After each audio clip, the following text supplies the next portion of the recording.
I want to start writing again. And so let's talk philosophically, so to speak.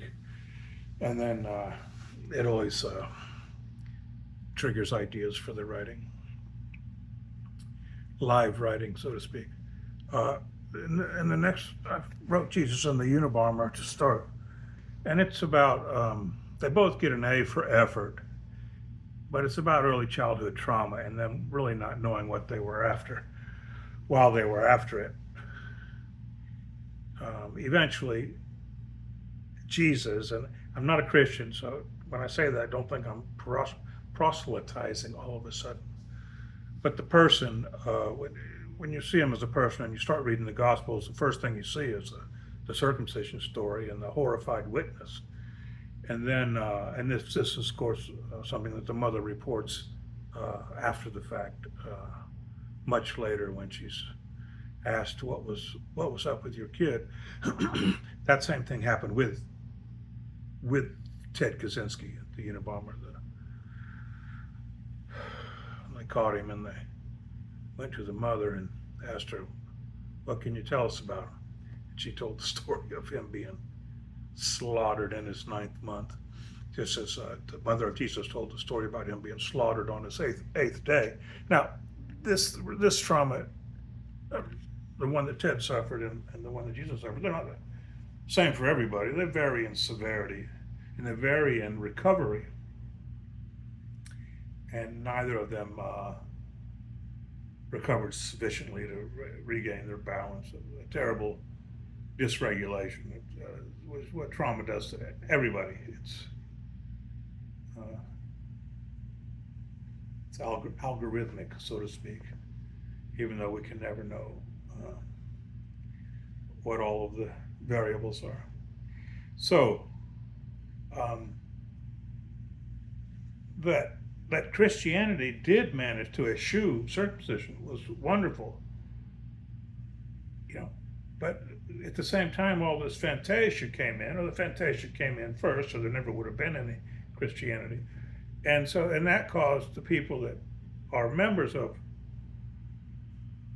that religion, to lose sight of the person, and and when they lose sight of the person, they lose sight of what happened to him, and when they lose sight of what happened to him, they in turn in the United States lost sight of the accomplishment of of him and or Christianity, that they eschewed circumcision. The only difference between the old religion and the new religion, that wasn't, I mean, outside of different fantasies, different strokes for different folks as far as that goes, the only difference was eschewing of circumcision. Now, this is not to say that circumcision has much to do with Judaism today.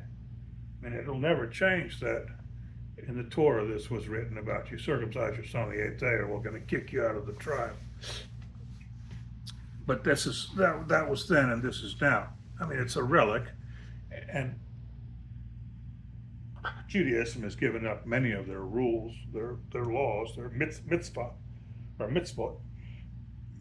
There's many about killing people, killing disobedient children and killing strangers hanging out too close to the temple, and killing people who practice witchcraft, uh, which is, of course,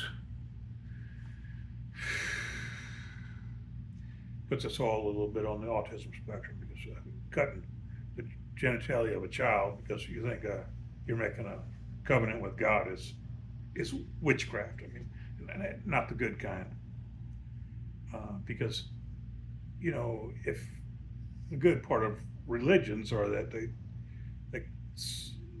are salve for the nerves, and I think that's the case.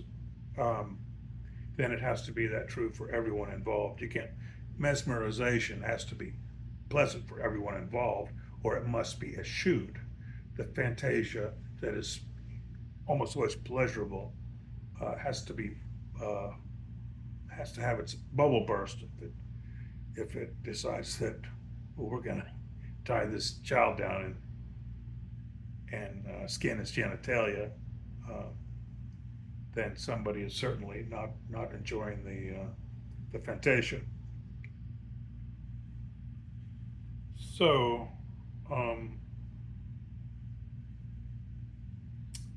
that is it for part one. Yeah, I got onto determinism because the book that Sapolsky wrote, recently published, I guess it's still recent, um, and it reminded me, watching, I haven't read the book yet, I got a copy on the way, but I watched videos. He's done a lot of interviews on YouTube and presentations of sorts. And some of the things remind me of some of my own um, platitudes. I used to always say that the way I see it, that the free will is an incredibly weak force in nature. Well, it might have appeared to me that way because he says there isn't any. And it lines up with the intactivism work because, um, if there isn't any, we're just a sum, our output is a sum of everything that has transpired before, I mean, everything, then you just don't want trauma in the child's life. In fact, I was also watching some of the videos from the channel, YouTube channel, Soft White Underbelly. And that's really rough to watch. I don't even recommend it. But the man that runs the channel, can't remember his name right now, was interviewed by somebody else, and he said, yeah, he said what he learned from the whole thing is it all has to do with childhood. And so again, the reason why you don't want trauma in childhood is this, is that that kind of input yields really tragic output. Great degree, degree of dysregulation, as witnessed in Jesus and the Unabomber. And I use those two because, again, because they get an A for effort, and B, because they're so well known. At least um, Jesus is more well known, but I was fascinated by Ted's story, and so he's very well known to me. But already,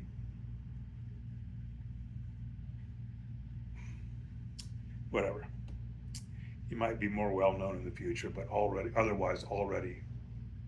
the generation since he was caught, or since he started his bombing campaign, no, I've never heard of him. It's a few Netflix series or shows like that out there. Okay, so anyway,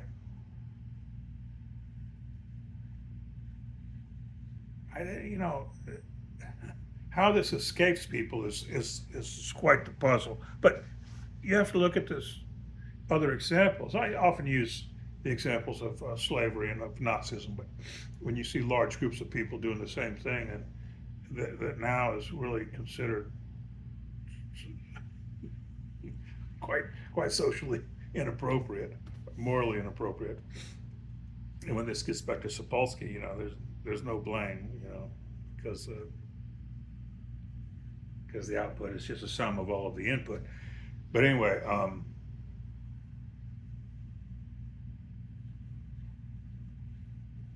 hang on while I remember where I was. I don't use those two examples, slavery or Nazism, so much, or I switched to a third example. I tried to. That's foot binding, because there's no association in my culture with foot binding, and there's residual effects of the other stuff. And foot binding went on in China for 1,000 years. And when you see this, as an American, and I think also as a Chinese, because there were always, just like the circumcision, there was always been anti-circumcision people. since the first infant circumcision. And there had to have always been anti-foot binding people. Even why somebody got it in their head that it was a cute thing to do, and this was really, really widespread in China, really widespread. Uh, in some cultures, because China's a big place, it was 100%. And so the child got to be girls, it's just girls, got to be about 7 years old, and they would start wrapping their feet up really tight. And I think I'm not sure how often breaking the bones was part of this process, but that happened. And then they were essentially crippled. And I guess it was thought to be cute. And for whatever the mothers thought this was going to do for the child. Keep him out of the fields, I suppose, for one. Excuse me. So anyway, when China formed its republic in 1911, the first thing they did was they got rid of it. I mean, you could say that it took a war because it kicked out the royal family, whatever you call it, and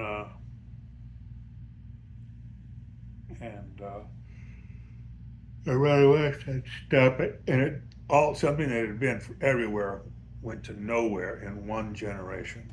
And I think the Chinese probably all look back on it as stupid, but the way we might the way we might now view slavery in the rearview mirror. So, but it begs the question, why 1,000 years for foot binding, and why can you see all these laws against aggravated child abuse? We had the Revolution, we had the Constitution, we had the Bill of Rights, we had the 13th and 14th Amendments at the end of the Civil War. We had the Civil Rights Act. And somebody still thinks, not somebody, a lot of people, still think that it's okay to put a newborn baby in 4-point restraints and skin them alive, and it doesn't matter what they believe, because they have all kind of reasons, as I've observed many times, that they add zeros and come up for their answer, come up with the number of zeros added for their answer. I said, no, you can't get to the child's genitalia except by going through a door that's clearly labeled aggravated child abuse. It's just a fucking law, man. And boy, the things you see on the internet for reasons, and especially by people that are young, and I would have probably done it if I had had a child young. I mean, I have to acknowledge that at that point I may not have known better. I didn't have any children, so I can't say for sure that I wouldn't have said, "Fuck no." But anyway, that's all imaginary at this point. But the way the things they say, young girls come. I had to take care of patients in a nursing home, and the men couldn't wash themselves, and I had to wash their dick. And so, yeah, if I have a boy, you think I'm not gonna cause him 5 minutes of pain so he doesn't have to go through this, somebody's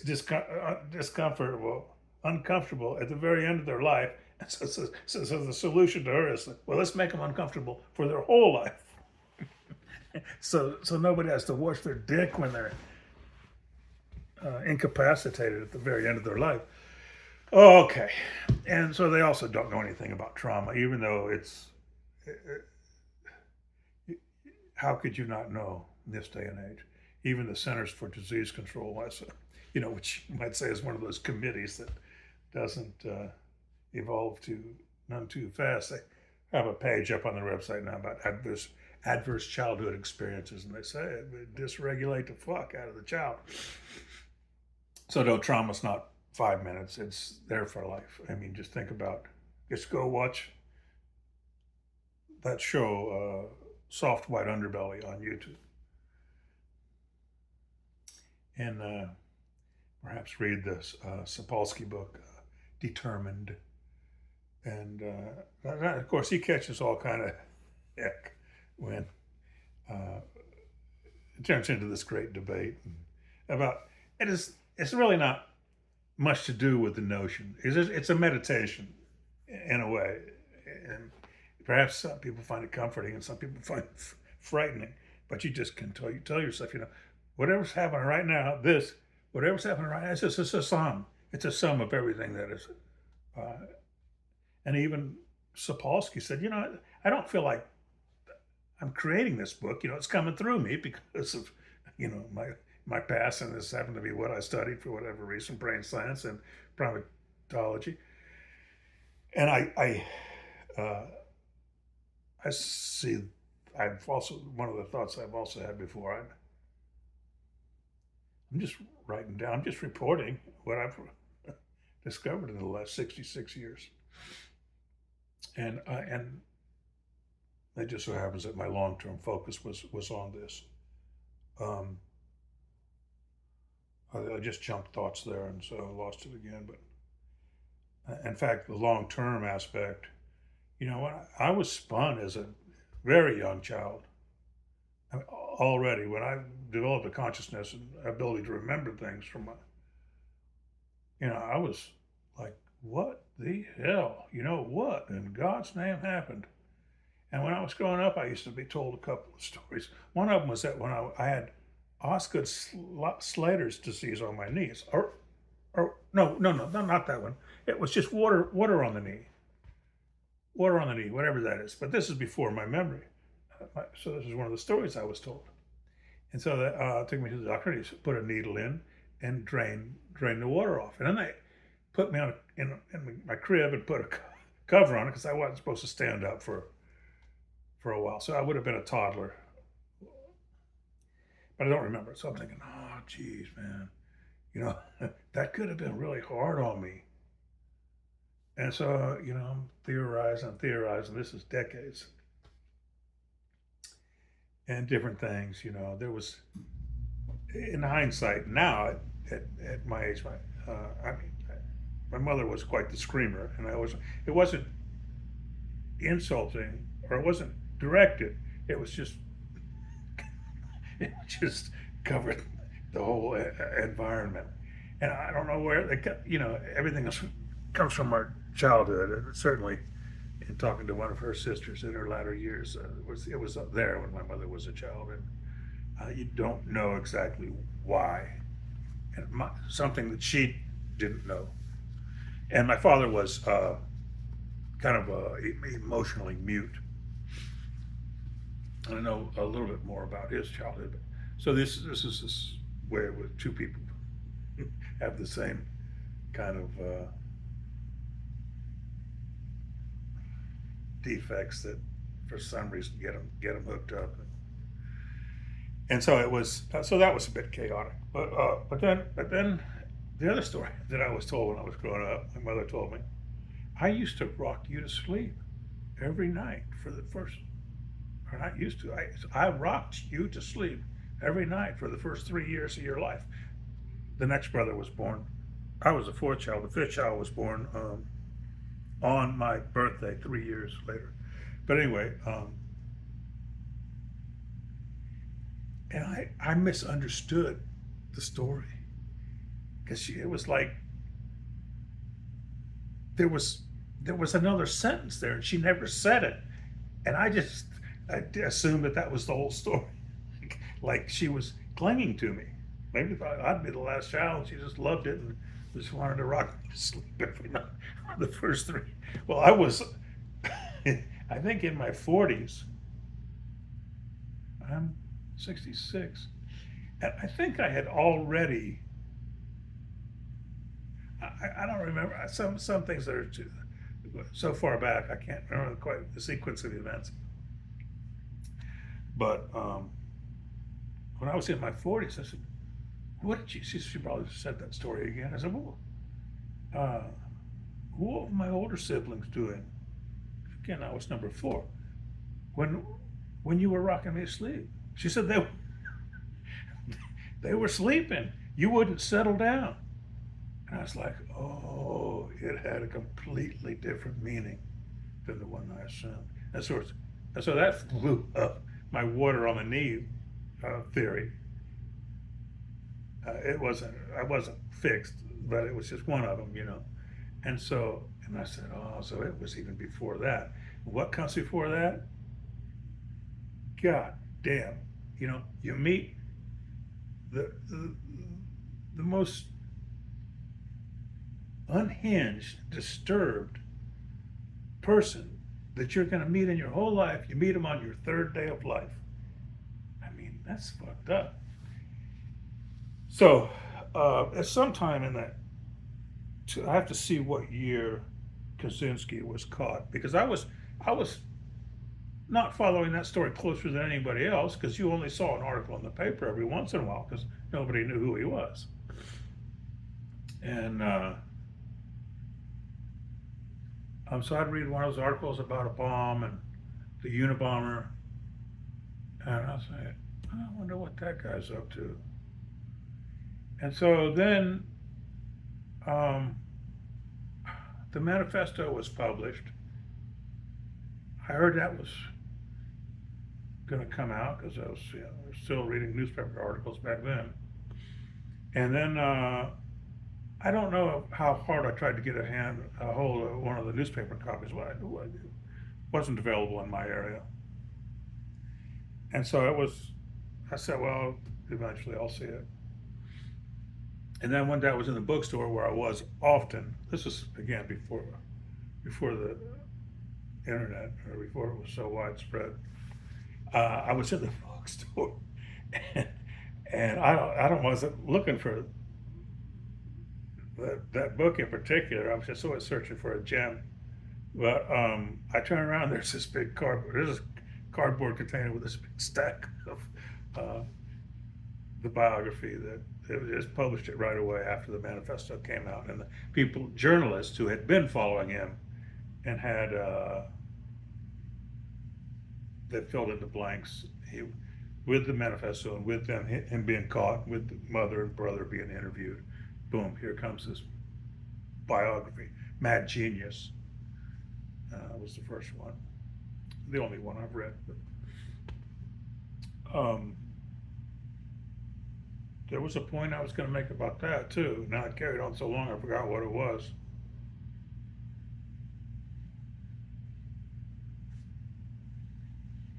Oh, the time sequence of my own discovery process. So I don't know what year that was. Let me look it up real quick. Let's see. Oops. Now we're going to go. When was the Unabomber caught?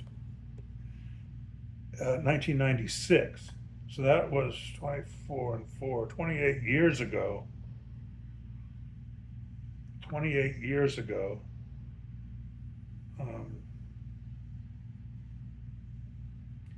And so I was in 96, 58, 68, 78, 88, 98. So I was 38 years old.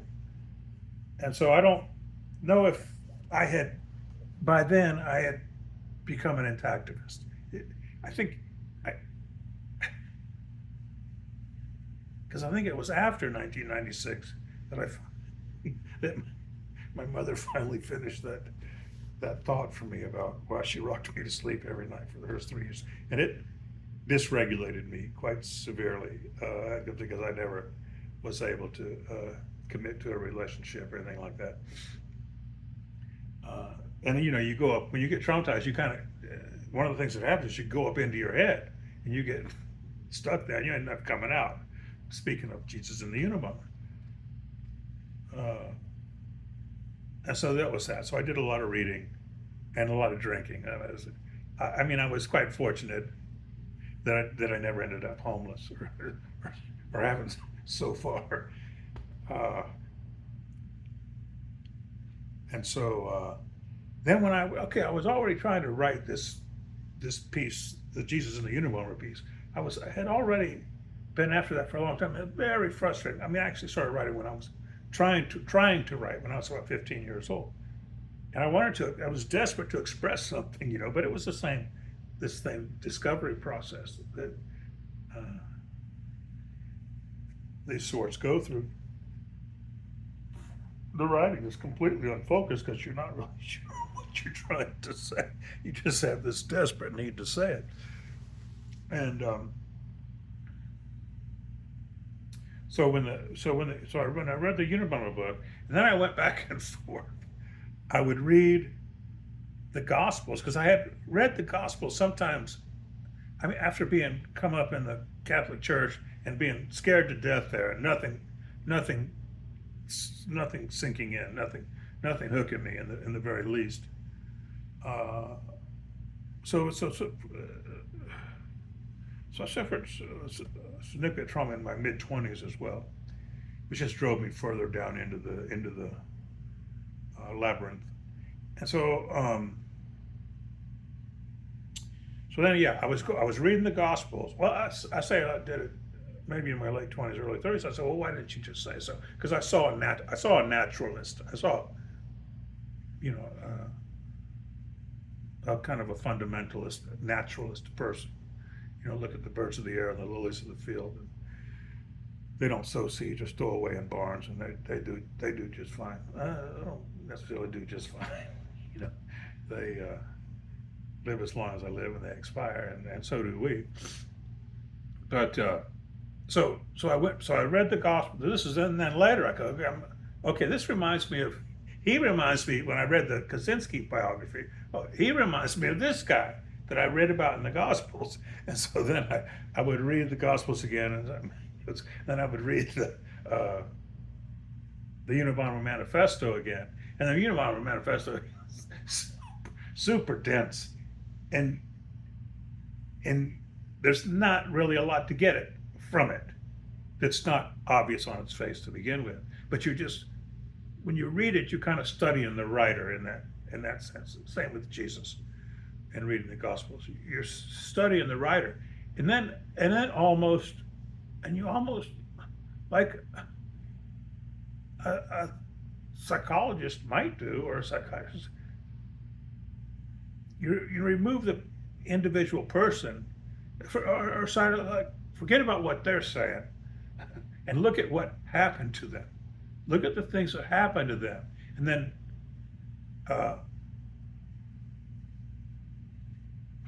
what that does, it dysregulates them. And so they're saying what they're saying. They're trying to express something, but it's just not clear. It's just not quite clear. It is.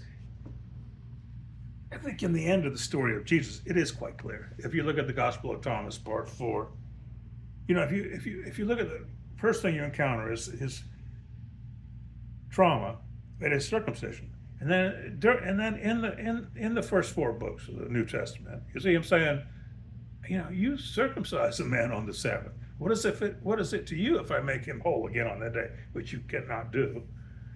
But it's very poetic, and so that's not a pro-circumcision comment, though. It's certainly anti-circumcision. And then you get to the Gospel of Thomas, Part 4, and you see him saying, a man old in days.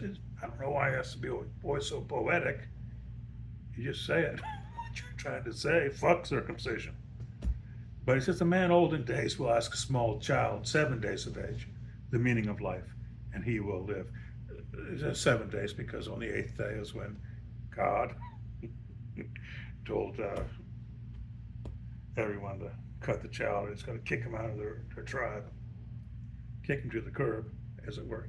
So that was certainly there. And then apparently later in the New Testament, because I don't read the rest of it, because it's great and everything, but it's Paul and Timothy and those other people.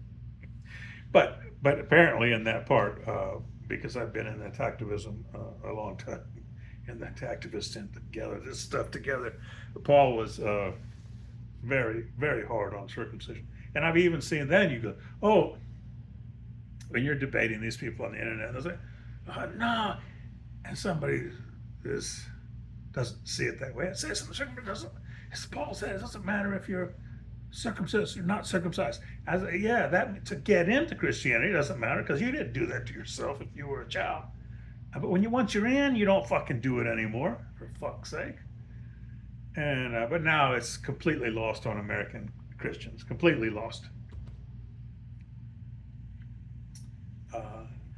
Because in the late 1800s, with the Victorian era masturbation hysteria, and the doctors told them they'd come up with this long list of things that it was going to cure. It was really crazy. I mean, really crazy. And this goes to show you, you know, that thing about being highly educated, you know, about being a doctor, about taking a Hippocratic oath and then putting a child in a 4-point restraint and skinning them alive. Oh, but their parents said I could do it. Well, is that the Hippocratic oath? If the parents say you could fucking do harm first, was that the threshold? Good Lord. Dummies. And you see this in anybody whose job title begins with PSYCH. That is not an intactivist. I just think is just a tragic character, a laughable character. Somebody right out of John Kennedy O'Toole book, A Confederacy of Dunces.